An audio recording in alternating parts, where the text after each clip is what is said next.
Snip, tuck, tuck, fold. Crease, tuck, tape. It's not that complicated, Dad. Wrap, crease, tape, twist, tape. Ohio Lottery scratch offs make great holiday gifts. And play Holiday Bonus Millions with a 200 times multiplier and a $2 million top prize. Fold, crinkle, crinkle, roll. Plus, you can enter non-winning tickets in My Lotto Rewards for a second chance to win up to 1,000 times the price of your ticket. Please crinkle, gate, fold, ring, curl, scrunch. The best part, Dad? No wrapping required. No tuck, tuck, fold? No tuck, tuck, fold. Give the gift of fun. Lottery players are subject to Ohio laws and commission regulations. Play responsibly.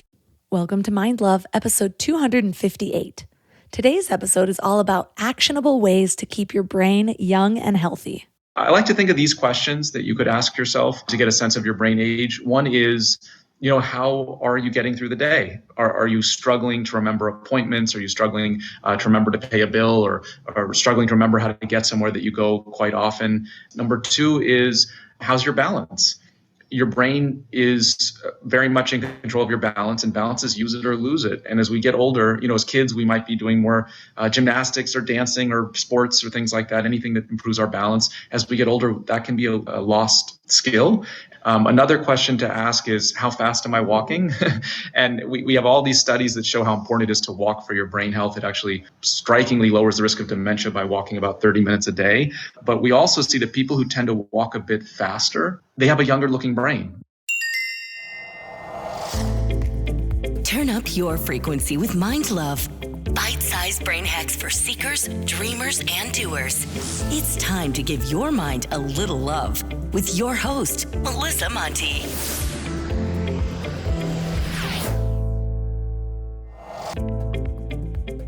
If this is your first time giving your mind a little love, don't forget to hit the subscribe button. Mind love is a habit, and the more you give your mind that love and intention, the better you'll feel about yourself and your life. Plus, it's really a win-win because more subscribers means Mind Love attracts even more amazing guests to bring you their wisdom. So don't forget to subscribe. Today, I'm excited to share a review from One Decor Freak who says, "We all need a little mind love right now. Melissa, your podcast has been so nurturing to me right now. I'm finding so many topics you address with your guests are so relevant right now. Fear, anxiety, gratitude, self-care, and love. Your morning Mind Love emails help me start my day off right. Keep up the amazing work." I think I have a tear in my eye from reading this, so thank you for adding a little light to my day. How old is your brain? What if I told you that that answer doesn't necessarily correlate with your actual age? Does that excite you or scare you? If you already feel older than you are, then this thought might scare you a little. Turns out, our brains have its own aging process, kind of like our skin. We've all seen people who look 40 when they're actually 70, or they look 70 when they're actually 40. We've heard of people whose hearts are youthful even though they're well into retirement. Or their bodies are strong and vibrant when most people their age need assistance with walking. So basically, age really is just a number when it comes to the whole. But the aging of our individual parts can make a huge impact on what's possible for us. The idea of dementia really scares me. I would rather lose all of my limbs than lose my mind. And that's probably because so much of who I am is my mind. Although a big part of spirituality is letting go of who you think you are and connecting with your soul essence. So maybe it's not as bad as I'm thinking it is. But I honestly don't really want to test this theory, do you?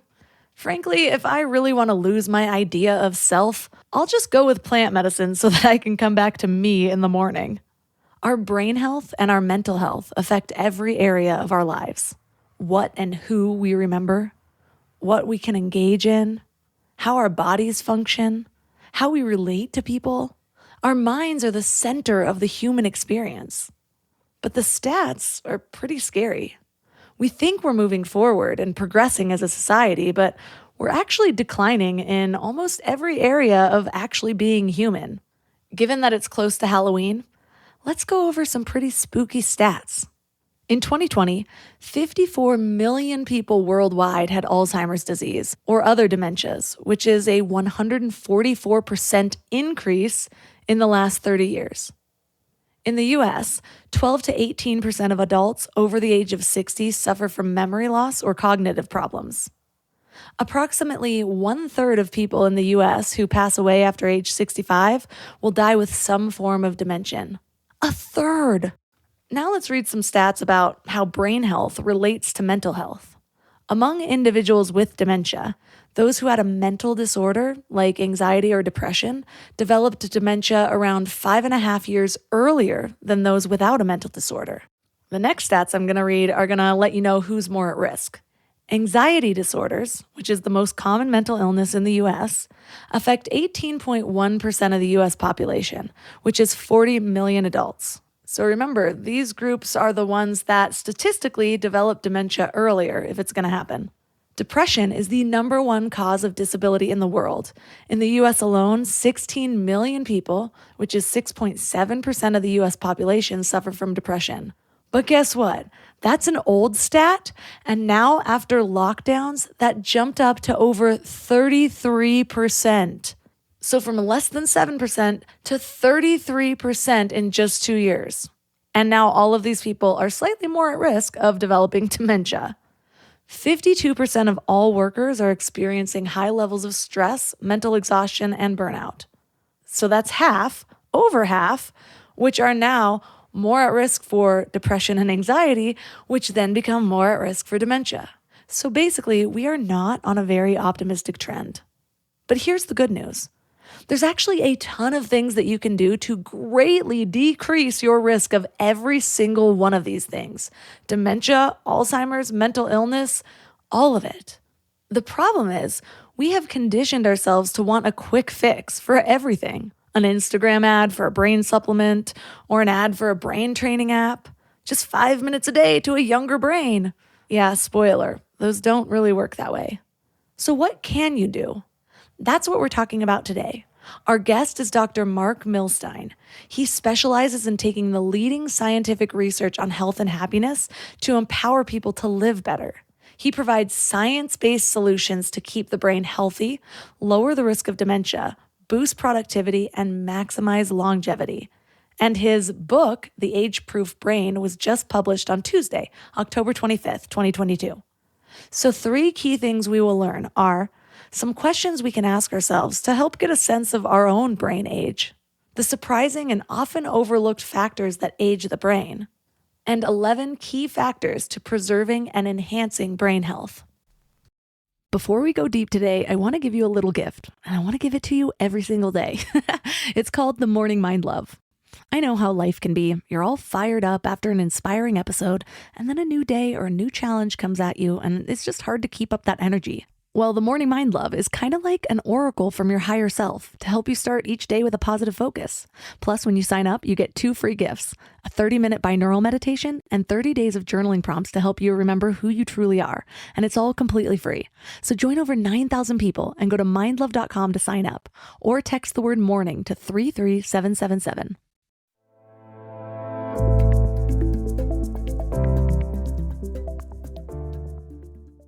And now let's welcome Dr. Marc Milstein to the show.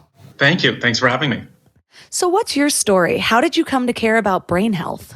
Well, there was a couple, I would say, routes to caring about brain health. One was some family history. I had some people in my family who were struggling with their brain health. Also, as I was doing research at UCLA, I was actually in cancer research, and I was part of a team of researchers that was studying breast cancer. And at the time, what was discovered was that what we were investigating involved with breast cancer, a specific protein, was also involved with memory. And it was interesting that something had 2 different functions in the body, the same protein, depending upon where it was. And it really opened up this idea that things are very much more connected than we thought when it comes to our brain, and that what's happening in one part of the body can impact what's happening in the other part of the body. And brain health has just been, or at that time, it was really exploding in terms of our understanding, and it was just really exciting. And it still is, that we're learning so much about how the brain works. And I think also that we're learning practical, simple things that we can do by understanding our brain, how to make it work better and work better longer. I think a lot of people believe that mental decline is just an inevitable part of aging. With all that you've learned, is that something that you believe? No, no. So I think that's the big message of hope, is that in the vast majority of cases, we have so much more control and power over our cognitive or our mental health destiny or our brain function than we ever thought. And we clearly now see that through lifestyle factors, that we can keep our brain more youthful, we can keep our memory better, we can just really keep our brain health functioning much longer by these actions we can take. So, to start out, give us a crash course on the brain, how it develops and functions. Yeah. The way I like to think about it is I like to break it down to 80 billion brain cells. And those 80 billion brain cells are like basically, more stars, more brain cells than stars in the galaxy. That's what we have in our brain. And those 80 billion brain cells, in order for them to function, they have to make connections, and that's our memories and how we move and how we think. So in between those 80 billion brain cells, whenever I mention 80 billion, people always say, well, who counted? Well, it would take a really long time to count to 80 billion. So nobody counted, but we understand it's about 80 billion brain cells with about 100 trillion connections in between them. And those connections are how we think, how we move. And so we want to keep those connections strong. And so we're born actually with pretty much all of our brain cells, but what we gain as we learn things and as we experience the world is these connections. And something that's fascinating is that we actually overconnect our brain in the first few years of life. We call these the synapses. And then as we get a little bit older, before about 8, 9, 10 years old, we start to remove some of those connections and form our personality. So we call this synaptic exuberance, where there's all these connections being made. And then we essentially, like you prune a garden, you prune them away, and then you're left with, a certain amount of connections. And then that's forms kind of who you are and what you're like as you move forward. And then continuing on through the rest of your life, your brain still is developing, making new connections. Most of the development stops around in your 20s in terms of, key functional changes. But we still make new connections for the rest of our lives. And that's why it's so important to keep learning new things and keep growing and keep, communicating, because that's what makes new connections and allows us to understand and see things and change our perspective and grow as humans. What about the brain's connection with things like the immune system or the heart and the gut? How do those connect? Yeah, that's really a big message, is that when we think about taking care of our brain, we can easily think that, I just need to do those crossword puzzles or those Sudoku. Those things can be good, but what we really see is that by taking care of our gut and our heart, our metabolism, it's all really connected. And so, for example, just, if we pick one of those, we now know that 2/3 of all the recommendations to lower risk, for example, for Alzheimer's, are really just heart health recommendations. And to put this in perspective, I always like to think of it in, some unique ways that your blood vessels, your veins, if you were to lay them end to end, they would go around the earth more than twice, just yours. And so you have to keep all those vessels and veins healthy, because that's the fuel to the brain, is the oxygen. And if we're not supplying the oxygen to the brain through the heart, if the heart isn't healthy, it's like the pump, the engine, that impacts our ability to think and remember and be productive. So we start to see that if we want to really take care of our brain and keep it healthy day to day and for years to come, we have to have a healthy heart. And what's hopeful about all of this is that we have really good treatments for heart health. And we keep understanding that it's not just the heart, it's our gut, as you mentioned, and it's our metabolism, it's our immune system. So we can pretty much go through each system and find this really amazing connection, that our brain isn't like an isolated island. It's just very much interacting with these other parts of our body. So basically, when we're born, we have all of our brain cells, and the process of learning is really the connections that are made as we continue to learn and grow and experience the world. And so when you think about a brain that's aging or a brain that's in decline, what's happening? Is it just no longer able to make connections? And does that start because we stopped trying to make connections?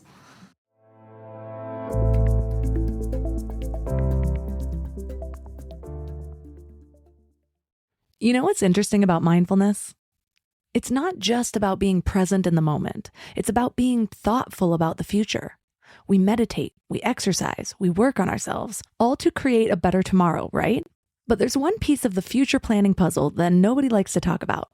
I get it. Life insurance feels heavy. But here's the thing.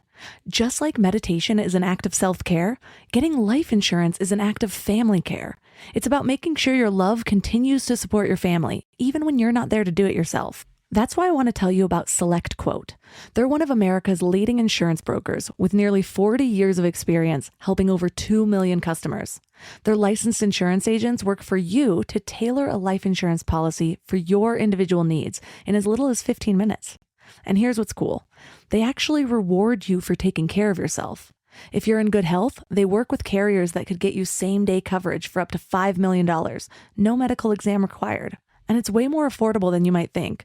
You could even get coverage for up to $1 million for as little as $20 per month. We just did this all recently after putting it off for years, and I can't tell you the peace of mind just from getting it done. So get the right life insurance for you for less at selectquote.com/mindlove. Go to selectquote.com/mindlove today to get started. That's selectquote.com/mindlove.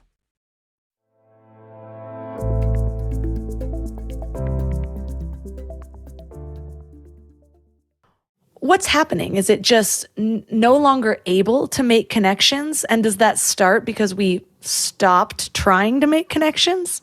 Yeah, that's a great question. So something to be aware of is that actually starting at the age of 40, our brain starts to shrink.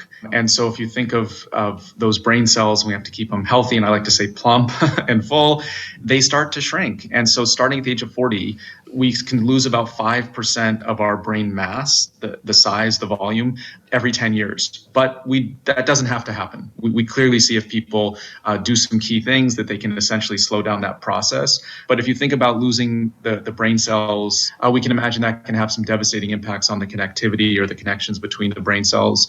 And then also something that happens is that our brain fills up with waste. Your 3-pound brain makes about 5 pounds of garbage and waste a year, and we have to get rid of it. We have to keep our brain clean for the most part. And so the idea is that we want to, it's not the whole puzzle, but a piece of the puzzle is that we want to make sure that we're emptying out the toxins from our brain. And that's where sleep plays a big role. Our immune system plays a big role. Every night when you go to bed, you can help flush out the toxins by getting a good night's sleep and kind of washing all this trash away and this waste.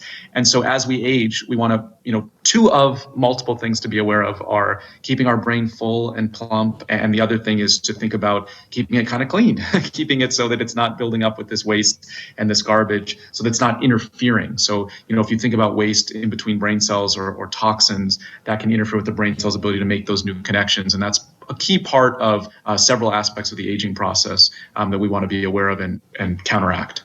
So it sounds like the brain has its own aging process, and that is impacted by our habits, our choices, our lifestyle. So essentially, if you were to dissect somebody's brain, their brain could look a totally different age than their body technically is. What are some of the factors or questions that we can ask ourselves to help get a sense of our brain age based on what we've been doing? Yeah, what you said is an excellent point, is that we want to think of it that way, that we disconnect our actual age, the number of years we've been on this planet, with how old our brain is. And our brain can be older or younger than our actual age, and we can do things to make it more youthful. And that's critically important. In terms of assessing your own brain age, we don't have to all run and get a brain scan tomorrow. In some cases, that's of course warranted, but that doesn't mean that everybody has to go do that. That's not realistic or even necessary. But I like to think of these questions that you could ask yourself to get a sense of your brain age. One is, how are you getting through the day? Are you struggling to remember appointments? Are you struggling to remember to pay a bill, or struggling to remember how to get somewhere that you go quite often? That's something we want to assess. Number 2 is, how's your balance? Your brain is very much in control of your balance, and balance is use it or lose it. And as we get older, as kids, we might be doing more gymnastics or dancing or sports or things like that, anything that improves our balance. As we get older, that can be a lost skill. And so just taking a moment and saying, wait, do I need to do some things to really improve my balance, which is important. Another question to ask is, how fast am I walking? And we have all these studies that show how important it is to walk for your brain health. It actually really strikingly lowers the risk of dementia by walking about 30 minutes a day. But we also see that people who tend to walk a bit faster, they they have a younger looking brain when you scan their brain in a brain scan. So don't be afraid to give your walk a little bit of a push or a little bit of an extra intensity. You don't have to power walk all day long, but a little bit of an extra intensity to your walking can be beneficial to the brain. Also, embrace trivia nights. Everything we've ever needed to know essentially is in our phone now.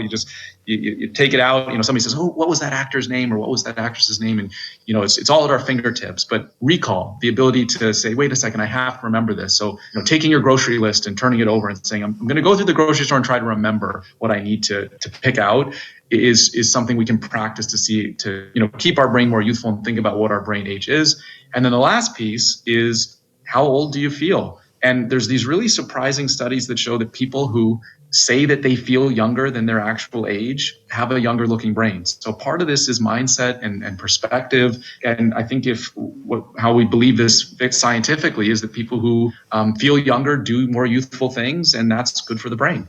Most of the time I feel about 15 years old. So that's good. Finally good news, because usually it's not. But that brings up a good point about the recall. My husband and I are always talking about this because I'll use like Google Maps to go down the street because I want to know if it's going to account for traffic. So I've lost so much of my just navigation skills, whereas he will make a point to go somewhere and not use his map. And he's like, "I'm just trying to remember." And I was like, "But you made 2 wrong turns. This isn't fun for your passenger." So have you noticed, or have there been any studies around the differences in our brains now that everything is so right at our fingertips with our phones? Yes, we see it. We see that recall has dropped. So there's good and bad to these things. On one hand, not having to have every piece of information at our fingertips allows us to free up our brain to be more creative and solve problems and think outside the box. That's all great. But having recall and having your ability to remember things is also, as we just said, a use it skill. So we want to keep that, keep some practice there. And, just anecdotally in my own life, I find myself sometimes using Google Maps to go somewhere that I'm like, a couple years ago, I never would have used this. I would have remembered how to go this place. And it's so interesting that you mentioned that it's I've done this where I say, you know what, I need to turn this off.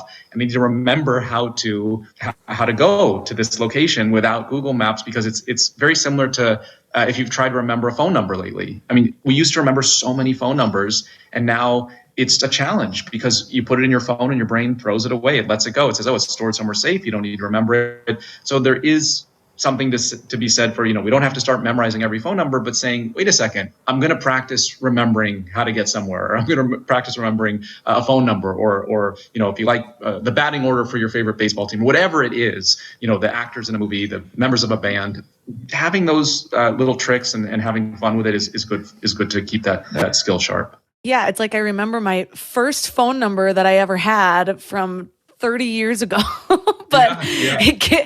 It took me like a year and a half to memorize my husband's phone number, which is sad.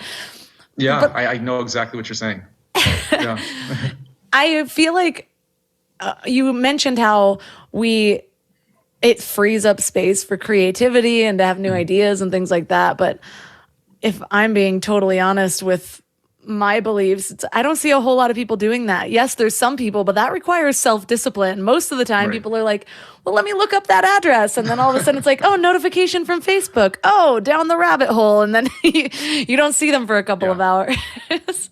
Yeah, it's true. The devices, the apps, the streaming, all of it is been designed by neuroscientists to make it so that it is highly addicting in a way that it's hard to put it down. It's the next episode is starting, the next notification, and that taps into a part of our brain that makes it hard nowadays to be productive. And so, being aware of that and saying, wait a second, exactly what you said, I'm falling down the rabbit hole. This is so enticing that I can't do the things I need to get done or get them done at the highest level that I can do them until I shut this off or put this away or take a break, because we are in our time now working at a point where we have to be aware that it can be challenging to stay focused or to have creative ideas because the things can be stacked against us in these times. Yeah, there's a reason the word vice is in device, I think. That's a good one. But seeing that, a lot of the times when we think about mental decline, where we think about people losing their memory. So I kind of want to start with, how does memory work in the first place? Yeah. So memory is really amazing. And we've learned so much just recently. Essentially, we know that a couple key things to be aware of is that the connections between those brain cells, those 80 billion brain cells, that's where our memories are stored. So when you learn something new, those brain cells reach out and they make a new connection. And then that connection essentially houses the memory. And then the more you practice the thing that you just learned, whether it be a new song on the piano or something you've learned for work or just something for fun, something related to a sport, when you revisit that memory, you make that connection stronger. And that's why practice, they say, makes perfect or close to perfect. But if you don't practice, that memory physically moves apart. And that's why we get rusty at things. And that's why we forget things. That's part of what happens. And then the other thing to be aware of is that in terms of memory, we filter a lot out. So a lot of the things that we are experiencing in the world, our brain doesn't want to fill up with useless information. So why your brain won't let you remember that phone number that you just mentioned, part of that is that your brain isn't convinced it's important. It knows on some level that it can be stored somewhere else, so it's not going to waste precious connections on that information. And so we have to get over that hurdle sometimes and make the information important enough to our brain for it to remember. And part of that is we know that if we make it more emotional, we make it funny, we make it scary, those are memories that tend to stick easier as opposed to just, like a random password. That's why we are constantly hitting password reset on our computer, because that information our brain figures is not important. Even though it is important, our brain isn't convinced of it. So the key thing is that these 80 billion brain cells, they make these connections. We want to keep those connections strong. We do also, part of having a good memory is letting go, forgetting things. It's okay to forget, especially things that we want to let go of. We just want to be practicing keeping the things we want to keep strong in terms of memory strong. And it's okay to let go and forget things as well. And then one last piece of this puzzle is that when we go to sleep at night, part of what's happening is we make the connection stronger while we sleep. And that's why sleep is so important to memory, because it's the time where our connections are solidified or made stronger. So fear can actually make you remember something. Is it only if it's remembering a scary incident, like something terrifying happened, so you're never going to forget it? Or can you actually somehow utilize that in memory training? Like write a phone number on the wall, tie yourself to a chair, and cover yourself in spiders. Yeah, I don't know if you want to go that far, but the idea is that what your emotions make memories stick. And so there's a line there. So especially, if the memory or the experience is too traumatic, then in some cases that memory is solidified in a way that can be damaging, or it can be blocked out. And we don't completely understand biochemically how that happens, but we do understand that memories are tagged by chemicals in the sense that when you're having an emotion, your brain takes that connection at that synapse and goes, this one's important. And if we think about our survival over, a long time, you think about your ancestors, they had to remember things that were scary or that were dangerous or things that made them laugh, because those things were the things were more important. And so part of this is that when things are surprising or new or different, your brain tends to pay attention. It tends to make the connection more readily. And we see this in terms of focus, that even just new environments tend to allow us to be a little bit more focused, working in a new room, going to a new coffee shop. That's why on vacation, people are like, oh, I had all these new good ideas. There's something for new environments that our brain loves in terms of kind of waking it up, or it's part of this dopamine release in the brain that helps us focus. So yeah, we don't want to go, it's a fine line with emotions, but in terms of going too far. But if you want to remember things, there's something to be said for making it funny, making it silly, rhyming someone's name with something funny or silly. Some people want to go the scary route. That's okay, as long as they're comfortable with it. But emotions are a key part of our memory for sure. Yeah, I'm a big fan of mnemonic devices. I'm always coming up with weird things. And my husband's like, how did you even make that connection? I'm like, I don't know.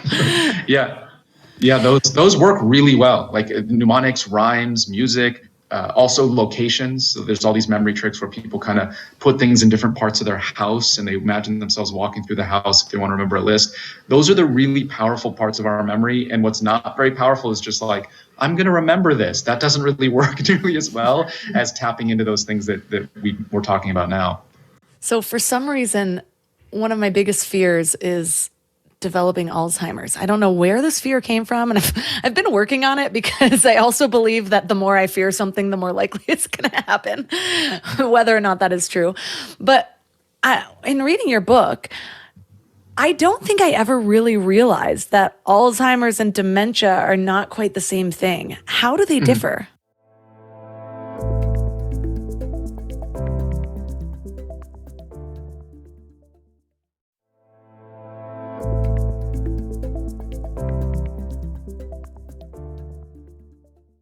I don't think I ever really realized that Alzheimer's and dementia are not quite the same thing. How do they differ? Yeah, so it's understandable to be afraid of these things. They're scary. It is scary to lose our the essence of who we are, and that's why it's so important that we talk about it and we have these conversations. That we're not, a couple of years ago we were saying things like we don't know what we can do, and we don't know if there's anything we can say scientifically that lowers risk. And now we're saying that we do know. We have a lot of evidence, so that really does give us a sense of hope. It's not just all genes. It's a complex mix of things, and many of those things we have some control over. In terms of the difference between Alzheimer's and dementia just is a general term for losing memory, changing of the personality, having trouble making a decision. So basically losing significant cognitive function, brain function, to the point where it's disrupting the ability to get through the day. And there's many causes of dementia. We could think of, accidents, even side effects to medications, deficiencies in vitamins, certain diseases can cause dementia. But Alzheimer's is one specific disease that causes the symptoms of dementia. It's actually the most common specific disease that causes dementia. And it's specific in the way that we can, look at a brain scan and we say, oh, this is what the brain looks like when it has developed Alzheimer's. And so there's quite a bit of nuance there that we're now realizing that just because somebody has, the plaques or the tangles that build up doesn't necessarily mean they're going to develop the memory loss. That also gives us some hope that there's some things that we can do to mitigate and lower some chances to developing symptoms. But the key message is that Alzheimer's is one specific form of dementia. If anyone's having any signs of memory loss, we don't anymore want to say things like, oh, there's nothing we can do, because in many of the cases of dementia, there's things we can do. So we want to identify it, get to the root of it, and seek treatment early. So it sounds like Alzheimer's can actually be measured in a way, or is it a diagnosis that tends to be diagnosed through like the DSM? Yeah, so it's diagnosed through multiple factors, and it's done by a neurologist. So it's everything from a brain scan. There's going to be blood tests on the way that are going to be helpful too as well. There are tests that are given in terms of memory tests, cognitive tests, and just an interview. So there isn't just one specific measure of it. There's also spinal fluid that can be checked as well to see the evidence of these plaque formations. But what we're learning is that it's not as simple as we once thought, and so that it's not just all about the plaques and the tangles that we always hear about. That's a part of what's happening. But what we're learning is that there's these really interesting studies where they take people and they scan their brain and they see that they have what you would think would be the symptoms of dementia based on what their brain looks like. It looks like somebody who has Alzheimer's, but in some cases, those people don't have memory loss. And that brings us back to this idea that it's not just one thing. It's also, how is our heart? How's our gut? How's our immune system? And we believe that it's kind of like the straw that breaks the camel's back. It's multiple factors. And that really is where the hope comes from, that we can say, okay, wait, let's do everything we can to leverage all these multiple factors to lessen risk in many cases, in as many cases as possible. That's helpful. I know that a lot of us have fears around things that we think that we can't control. So it is really helpful to understand that there are a lot of things that we can do in order to keep our brains young and healthy. Right. But I'm curious first, what are some of the surprising or overlooked factors that age our brain? Well, one thing is having an overactive immune system. One of your early questions was about that. So what we realize is that the immune system, for example, is something that you want it to be working. And you always hear people say, oh, I want to boost my immune system. But really, we want to balance it. Because if you think of your immune system like an army that's protecting you, what's happening is that it's getting rid of any dangerous viruses or bacteria that could be damaging. But if the immune system overreacts, it can, instead of getting rid of the dangerous foreign items, it can start attacking one's own body. And so we hear about this in terms of rheumatoid arthritis is the immune system attacking the joints, or inflammatory bowel disease is the immune system attacking the gut. What we now know is that the immune system can attack the brain, and it can increase the risk of depression. Imagine the brain being attacked and damaged, and that can be a factor in depression. It's also, we're realizing, a factor in Alzheimer's. And so that's quite surprising that we want to think about really taking care of our immune system, not over boosting it, but not keeping it underactive, but wanting to keep it balanced so that it can get rid of the dangerous things, but not turn on us and start attacking our own body or brain. So I'm sure there's some people listening that are like, oh my gosh, so if I take too much zinc, can I overboost my immune system? Which also, if anyone's listening, by the way, zinc can deplete your copper. So careful with that one. But what leads to an overactive immune system, or what do we know about that? Well, so what we're concerned about is the inflammation. And so when the immune system attacks, I like to think of it like a fire, and that fire can release smoke. And so just like think of a fire in the joints or the gut. And what can happen is that if there's a fire, let's say in the gut, because the gut is inflamed, that can send signals, almost like smoke signals, but these are chemicals that get into the bloodstream. They make their way to the brain. And then the brain, there's some immune cells in the brain that get confused. They're like, wait, what's going on? What's going on? And they panic and they start to attack healthy brain cells. So we start to realize that what's happening, in the gut, what's happening in our joints, it can be impacting our brain. And the good news is that we have good treatments for inflammation now. We in the last couple of years, we've made major breakthroughs in our understanding in terms of just lifestyle factors, what we're eating, how we're sleeping, all these lifestyle things that we can do. And if we think of inflammation like a fire, we just want to put that fire out so that we're not spreading these confusing signals to the brain, the immune cells in the brain, that can start attacking or damaging our brain. Another thing that you bring up in your book is how insulin resistance and diabetes relate to brain aging. And I've never really put those things together. I don't think diabetes, brain, So how are they related, or what do we need to know about that? Yeah, it's one of the least talked about, but we need to talk about aspects of all of this. We know now that besides your age, the single greatest risk factor for developing Alzheimer's is untreated diabetes. It's right up there at the top of the list. And what we realized is that diabetes and Alzheimer's are actually quite similar. The brain is undergoing metabolism. So it's using sugar. That's the fuel. The brain uses basically oxygen and sugar to run. It's like the gasoline for the brain. And if that's not working correctly, you can imagine that if your brain isn't processing sugar correctly, it's like those brain cells are becoming depleted. They can't make the new connections. They can't find the memories. And so what we realize is that these two conditions that seem so different have a lot in common. They're just happening in different parts of the body. That kind of comes back to the initial theme that we started talking about, is that things that seem different are very connected.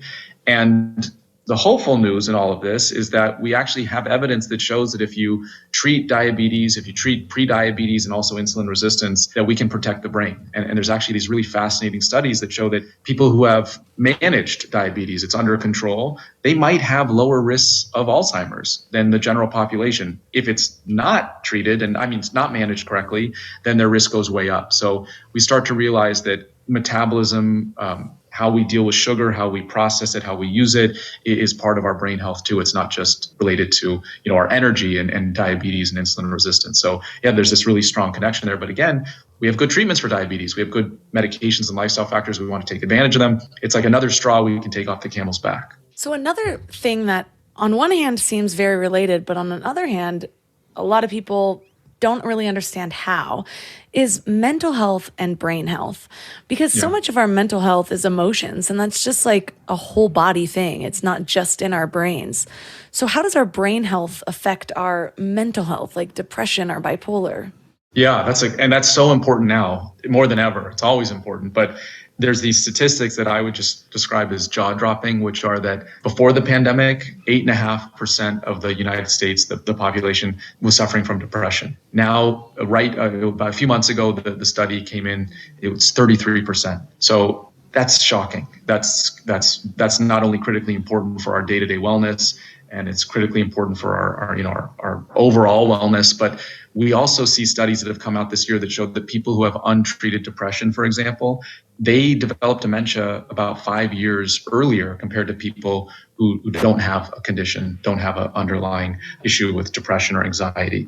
And so really it's what you said is that our mental health today, we have to start making this connection, impacts our brain health tomorrow and 5, 10, 20, 30, 40 years from now. And the way that these things are connected is multiple factors. But if we're suffering from anxiety and depression, we might not be sleeping as well. Sleep is when we remove the trash from the brain. It's when we re-energize our brain. If we're suffering from anxiety or depression, we might not be having meaningful social interactions. That's a part of our brain health. We might not be eating properly. We might not be exercising. It's kind of a multiple factorial. And then just biochemically, in terms of what's happening in the brain, is that depression, anxiety can cause upregulation or an immune system response. There's an immune system response if we're having emotions in our head, that impacts our immune system. We see it clearly. If you're nervous, if you're scared, it's okay in a moment to be nervous or scared or be stressed out. That's okay in a moment. But if it's happening all the time or it's too much, we're releasing too much cortisol. And in a moment or in a burst, cortisol is actually really good for your brain. It's okay to have a moment of stress. It's okay to be, want to get things done and have a challenge that you want to tackle. But if that cortisol turns from a drip to like a fire hose, then that key chemical is very damaging to the brain. It's overwhelming, and it can damage brain cells, damage connections, so that we now see that our emotional state, nothing wrong with having emotions, but if they're too much too often, if they're overwhelming, if they're not managed, that can be damaging to our short-term and long-term mental and brain health. So covering myself in spiders to remember things should not happen often because I'm aging my brain. Yes. A moment of it is okay if that what works for you. But and it's all how people handle things. So, some people, high amounts of stress are very different to different people. So this is a part of this is us taking a step back and saying, it's not necessarily the amount of stress, but how am I handling it? And am I taking breaks from it is an important piece of awareness. So I've got to ask, the people that you work with, the scientists, the brain experts, are they actually surprised that the stats are what they are after the regulations of the pandemic? Because I feel like the moment I found out what the regulations were, I was like, oh my God, this is going to be terrible for people's mental health. Yeah, I think that it's a good point. I think it depends on who you talk to. There's always different perspectives, but I think just that jump, and in terms of, wow, we need to talk about this. We need to make this part of the conversation. We need to get this information out. I think is where it stands. It's on one hand, as you said, it's not surprising based upon what we've been through the last 2 years. It's understandable on so many levels, but we can't sweep this under the rug. Yeah, we've made a lot of progress in our ability to talk about mental health, but it doesn't seem like as a society we've made a ton of progress in actually looking out for our mental health and actually setting up our society in a way that really nurtures mental health. The progress that I see is that there's not as much of a stigma in admitting that you struggle or taking a mental health day off, but man, it just seems like maybe it's capitalism. Maybe it's the profits over people that pops up so much in our culture, which is understandable. I mean, we're all on so many levels selfish. Yeah, it's a complex issue for sure, and I think that it's a process. I mean, I think what you're doing is helpful, very helpful, and very important to talk about this and get this information out is very appreciated. And I think that, we've come far, we have a ways to go, and there's natural tendencies that help us as humans and natural tendencies that make this more difficult. But I think that what's good about being a human is that if we're aware of it, we can try to make changes, and from those changes, sometimes little things can have a big impact. But it's a work. I think it's a work in progress. I think it's something to say for sure. So let's get into some of the actionable solutions to keeping our brains young. But first, I want to talk about what doesn't work. What are some of the false promises or marketing hype that, pop up in those really compelling Instagram ads or whatever? Yeah.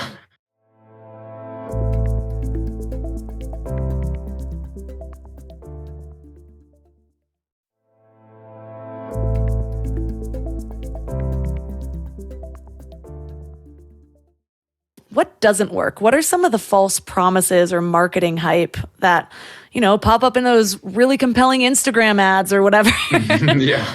Yeah. There's a lot out there that's hype, marketing over science. A lot of fads, a lot of the supplements that are advertised on TV. That's probably the most common question I get asked is, probably in the top 3 is what about that pill that I see advertised on the commercial? Does it work? Unfortunately, no. There's not. The evidence isn't there. A lot of those companies are in quite a bit of trouble for saying things that really aren't backed up. I wish there was some, just simple a pill that we could take and it would all go away. But on the other end, there are things we can do, and a lot of them are fun. A lot of them are things that are like being social. Going out and taking a walk, thinking about eating, minimally processed food, thinking about getting some exercise, being on top of our health. That one might not be in terms of going to the doctor, might be super fun, but just thinking about day-to-day little choices that can have a big impact. Prioritizing our sleep, as you said, taking care of your mental health, making sure that that's a priority, especially in a world where that can be very challenging to do so. Instead of it being one action, it's more of a comprehensive idea or comprehensive steps that we can take. Not to say that everybody has to make major changes. I think that can be overwhelming. It doesn't mean that we all have to, make drastic changes, but even starting somewhere with saying, I'm going to walk more. I'm going to try, 30 minutes a day lowers the risk of dementia. I'm going to really make that part of my day. The studies suggest it doesn't have to all be done at the same time. So that's something that it's one of the multiple things that we can say, I can start that tomorrow. I could start that today. And I can add that in and I can make it part of my day to day. So it really is. Everything is. I feel like I've always known this, but it's called quackery when you say that everything's connected. Yeah. Still to this day, when you look up functional medicine on Wikipedia, it only talks about how it's alternative, unproven, disproven quackery pseudoscience. And I'm like, functional medicine is a holistic look at our health. I don't understand what Wikipedia is missing and who let them write this and why do they keep changing it? Yeah, I'm surprised to hear that. I think that I give a lot of talks at to grand rounds to physicians, and I think the reception, the feeling is that this is the future, that this is where we have to go. That as our ideas evolved, that things became hyper specialized, and that has its benefits. But it's true that if we want to take care of our overall health, and we want to take care of, if we really want to take care of our brain, our heart, we have to see how these systems interact and they work together, and we can't just have a magic solution for one thing. It's more of a comprehensive functional approach. Yeah, it actually still says, I just pulled it up. Its proponents claim that it focuses on the root causes of disease based on interactions between environment, gastrointestinal, endocrine, and immune systems to develop individualized treatment plans. It's described as pseudoscience, quackery, and at its essence, a rebranding of complementary and alternative medicine. I get so mad whenever I go to this page. I always check it to see if they've changed it yet. I'm like, but everyone agrees now that everything is connected. Why is this still here? Right. Clearly the pharmaceutical industry wrote it. Yeah, that's surprising. I haven't seen that. But that's too bad. So what about stress? Because everyone's stressed out. How bad is it? What do we need to watch for? How do we know when we are too stressed versus, a healthy amount of stress because we're all human?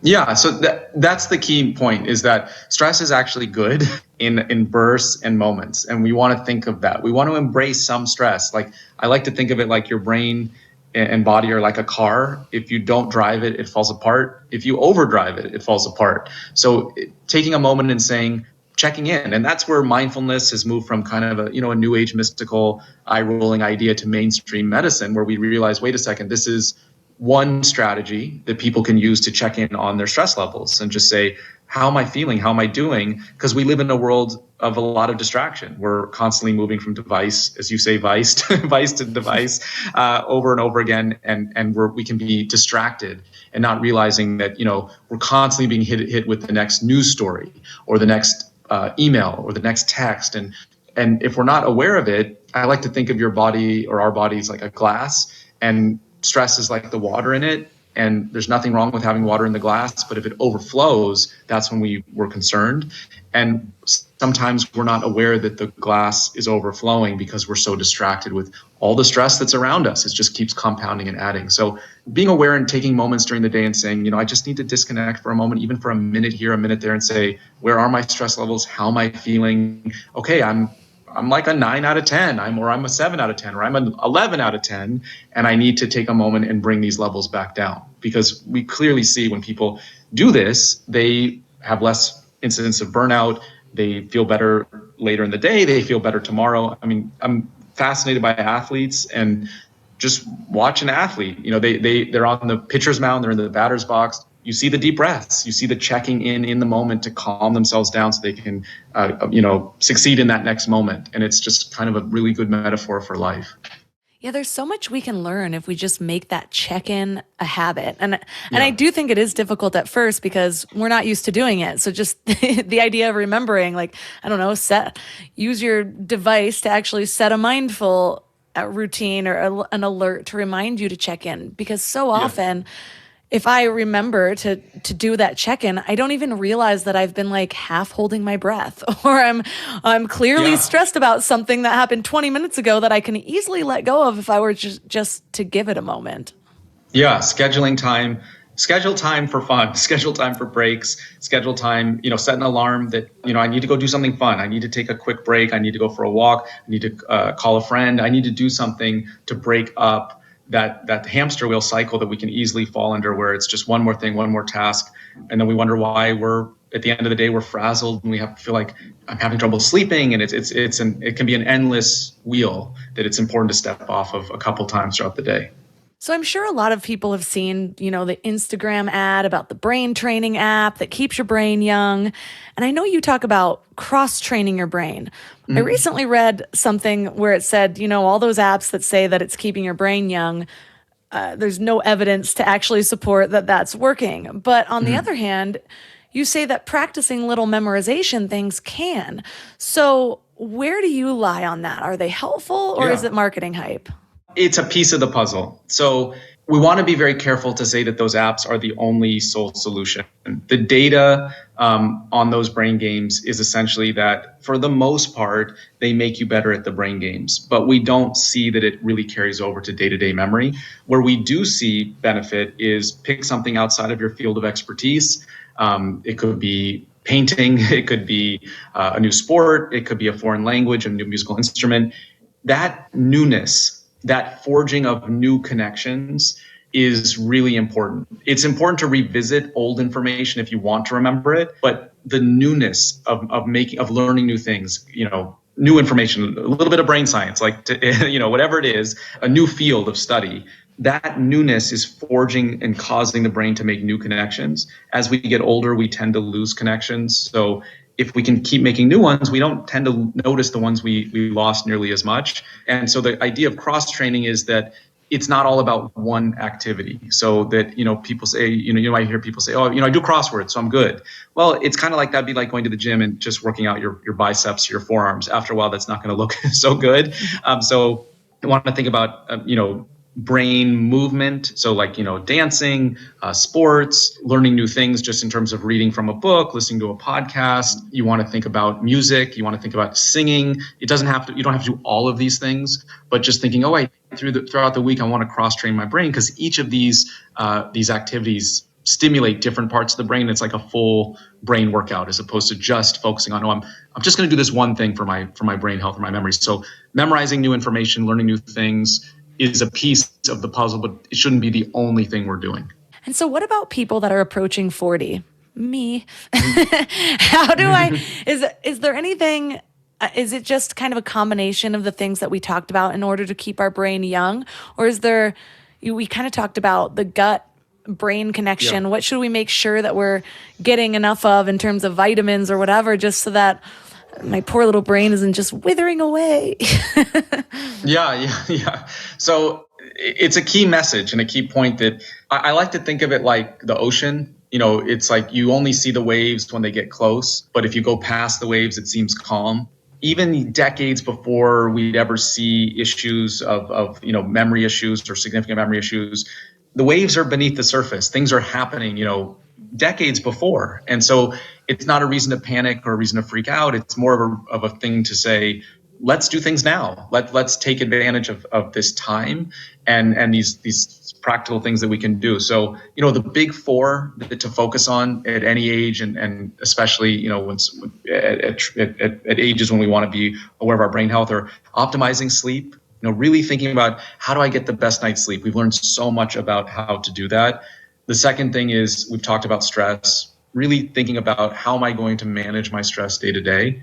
The other thing is thinking about the right types of exercise. What is, we don't want to overdo it. We don't want to underdo it. What is the right amounts of exercise, and also what we're eating. Those are 4 places to really start. And the food that we eat, we clearly see now not only impacts our ability to perform a mental task that hour, but it impacts our brain health down the road. So there's a lot we can do. In the book, I go through essentially 10 to 12 things, but those are 4 places where we can really start with some really actionable, simple things and say, okay, I just want to be on top of those things because they cross over. Like, what you're eating not only helps your brain, it helps your gut, helps your immune system. Oh, my sleep, that helps my brain, that helps my gut, that helps my immune system. So by thinking about those big 4, that's a great place to start. Well, we have covered a lot, and I personally feel a little bit better about my potential brain health in general. Like I said earlier, a lot of the times it's just when we feel like it's something that may or may not come and we have no control over it.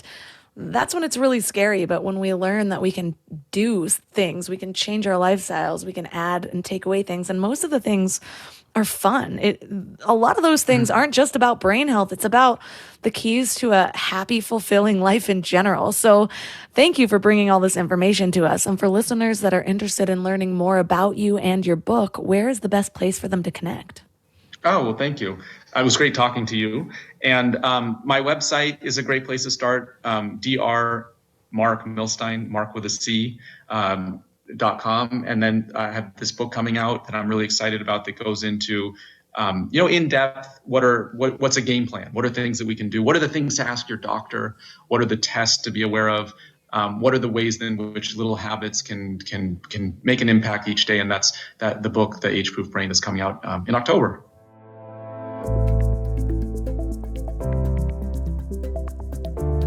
All the links for this episode are at mindlove.com/258. Your challenge for this week should be pretty clear. This is a pretty actionable episode, but I know it can be overwhelming when you're thinking about all of these different ways that we need to optimize our brain health. So pick your top 3 that we mentioned that sound fun to you, like a positive addition to your lifestyle, or maybe something that you can just lean a little harder into that you're already doing at some level. So for me, prioritizing the movement, I am really pleased to hear that balance is one of the things that's extra helpful for brain health, because yoga is my favorite form of exercise. And like you said, you don't want to overdo it, you don't want to underdo it. For some reason, the universe keeps delivering me information about overdoing exercise, which is interesting because I don't overdo exercise anymore. But I recently came across the negative impact of things like running marathons, which is kind of sad because it's always been on my bucket list to run one. But apparently there's a lot of downsides. So if it's already a passion of yours, there are always ways to make it work for you and mitigate some of the downsides. But if you're considering a new hobby, maybe consider the things that are a little bit easier on your body. I like to look at things from a holistic perspective, and yoga just has so many positive benefits. I will forever be a yoga advocate. But then also cross-training your brain. That sounds fun to me. Whether you're playing around with a few different apps or you're turning off Google Maps next time you're going somewhere that you vaguely know the directions to, it might feel a little stressful sometimes, but that is one of the positive stresses, the working hard to make connections or to learn something new, to memorize, to play an instrument. I recently downloaded a ukulele app and borrowed a ukulele, and I've been plucking away at it, and it does add a lot of joy. I'm also diving back into playing the piano, and I have an app called Quizlet that I love. Whenever I'm trying to learn new things, I can just easily create a flashcard deck. One of the ways I've been using this is for words that I come across that I don't know. I'll just go in my vocabulary flashcard deck and quickly add the word. And the cool thing about this app is you can just add a word in it and it'll automatically pull up the definition, so you don't even have to do that much thinking when you're creating it. And no, they're not a sponsor, but these are just fun ways where you can get creative with the ways that you learn rather than flashing back to high school tests and being re-traumatized. So let me know what you come up with. Let's share some ideas. Reach out to me on Instagram at mindlovemelissa. If you love this episode, please consider sharing it by taking a screenshot and tagging me, mindlovemelissa, and mindlove podcast. I love resharing when you guys share. I love seeing who's listening and how it's impacting you. So please don't hesitate to reach out. It totally lights me up. And you know what else lights me up? 5-star reviews on Apple Podcast and Spotify. Absolutely love them. It's like giving a toddler a lollipop. I'm stoked about it. So if you feel like doing that, just know that whenever you leave a 5-star review for Mind Love, an angel gets its wings. If you'd like to support the show, the best way to do that is by one of those 5-star reviews or by joining Mind Love Premium. You can do that at mindlove.com/premium. You get a whole backlog of over 50 exclusive episodes that are only available for premium members.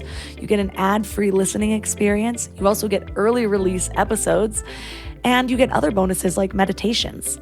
You can also support one of my sponsors. I love them. They support me. I'm very picky about who I allow to sponsor this podcast because I only want to share things that I'm actually passionate about, that I actually believe in the mission, the ingredients, and all of that. So you can find all of them at mindlove.com/sponsors.